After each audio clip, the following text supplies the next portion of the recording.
হে guys, আমি Neha, welcome back to my channel Neha's lifestyle. তো দেখতেই পাচ্ছি আমরা চলে এসেছি সানিচিলাপুর। আমরা গাড়ি থেকে নেমে সবাই মিলে ওয়েট করছিলাম, আর ওদিকে কাকুমনি ছোটো মা সবাই মিলে গেছিলো ঠাকুরের পুজো দেওয়ার জন্য ডালা কিনতে। এরপর আমরা সবাই ডালা ঢালা কেনা হয়ে গেছে। এরপর আমরা চলে যাচ্ছি মন্দিরের দিকে।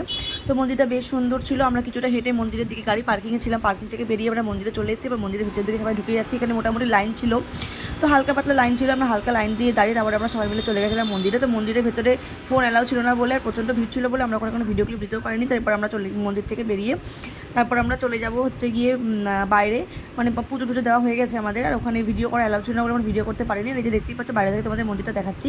তো এরপর আমরা গাড়ি পার্কিং, যেখানে আমাদের গাড়ি পার্কিং করা ছিল, ওখানে যাওয়ার সময় দেখলাম রাস্তায় এখন গোলা বিক্রি হচ্ছে। আমার দেখে তো ভীষণ ছোটোবেলার কথা মনে পড়ে গেল। আগে যখন গোলা ঘন্টা বাজিয়ে আসতো বাড়ির সামনে, আমি তো গোলা খাওয়ার জন্য দৌড় মেরে চলে যেতাম।